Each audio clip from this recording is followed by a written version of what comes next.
வணக்கம் மக்களே.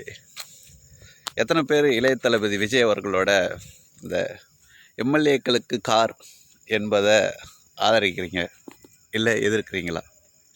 எதிர்க்கிறீங்கன்னா ஏன் எதிர்க்கணும், ஆதரிக்கணும்னா ஏன் ஆதரிக்கணும்? திமுக எம்எல்ஏக்களுக்கு கார் தேவையில்லைன்னு திமுக தலைவர் ஸ்டாலின் சொல்லியிருக்காரு. அதை உதயநிதி ஸ்டாலின் சட்டசபையில் சொல்லியிருக்காரு. அப்புறம் இப்போ சட்டசபையில் நடக்கிற அந்த ஒரு மர்மமான விஷயம் மாதிரி சொல்லிட்டு இருக்காங்கல்ல, என்கிட்ட 3 ஃபைல் இருக்குது என் டேபிளில், அந்த 3 ஃபைலை பிரித்தா இது நடந்துடும் அது நடந்துரும்னு முதல்வர் விஜய் சொல்கிறாரு. அதை பரவாயில்ல, நீங்கள் ஓப்பன் பண்ணுங்கள் பார்த்துருவோம், பயமுறுத்துறதுக்கு என்ன இருக்குது அப்படின்னு உதயநிதி ஸ்டாலின் சொல்கிறாரு. இதை பற்றிலாம் நீங்கள் என்ன நினைக்கிறீங்க? இப்போ சட்டசபை எப்படி போயிட்டுருக்கு? சரியான வழியில் தான் போயிட்டுருக்கா? அப்புறம் இன்னொரு ரொம்ப விஷயம் எனக்கு கொஞ்சம் நெருடலாக இருந்தது. 100 நாள் வெற்றி சாதனைகள் தொடரட்டும், 100 நாள் சாதனை விளக்க பொதுக்கூட்டம்லாம் நடத்திக்கிட்டு இருக்காங்க. இந்த பொதுக்கூட்டம்லாம் நடத்துறது எதுக்கு? அதாவது அந்த காலத்தில் இந்த மாதிரி நடத்திருப்பாங்க.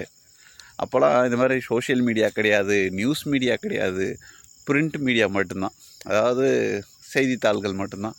அதனால் அதில் அவங்களும் செய்தியில் இதை போய் போடுவாங்களா, இது காசு கொடுத்து போடணும், இதனால தான் அந்த பொதுக்கூட்டம்லாம் பண்ணுவாங்க. ஆனால் இன்றைக்கி தான் எல்லாமே லைவில் போய்கிட்டு இருக்கு. இந்த மாதிரி எத்தனையோ சோஷியல் மீடியா இருக்குது, என்ன மாதிரி 1000 பேர் பேசிக்கிட்டு இருக்காங்க. அப்படி இருக்கும்போது எதுக்கு இது? நேற்றுலாம் பார்க்குறேன், எங்கள் ஊர்லேயே அந்த பொதுக்கூட்டம் போட்டு கூட்டமாக இருக்குது. இது மாதிரி ஒவ்வொரு ஊர்லேயும் பொதுக்கூட்டம்னு சொல்லி போட்டுட்ருக்காங்க. 100 நாள் சாதனை விளக்க பொதுக்கூட்டம். இதெல்லாம் எப்படி போயிட்டுருக்குன்னா, மோடியை விட ஓவர் ஹைப்பில் போயிட்டுருக்கு. இப்படி பண்ணுறதுலாம் என்ன இருக்குன்னா, ஏற்கனவே பல கட்சியில் இருந்திருப்பாங்கல்ல அரசியலில், அவங்கெல்லாம் பல பேர் இந்த கட்சிக்கு வருவாங்க. அந்த பழந்தின்னு கொட்டை போட்டவங்கெல்லாம் வந்தாங்கன்னா தாவேக்கு ஆட்சி மட்டும் தூய்மையான ஆட்சியாக இருக்குமா என்ன? மறுபடியும் அதே பழைய, அதாவது எப்படி சொல்கிறது, பழைய கல் புது முந்தையில் அப்படின்னு வாங்க, அந்த மாதிரி வரும்னு நான் நினைக்கிறேன். இதை பற்றி நீங்கள் என்ன நினைக்கிறீங்க?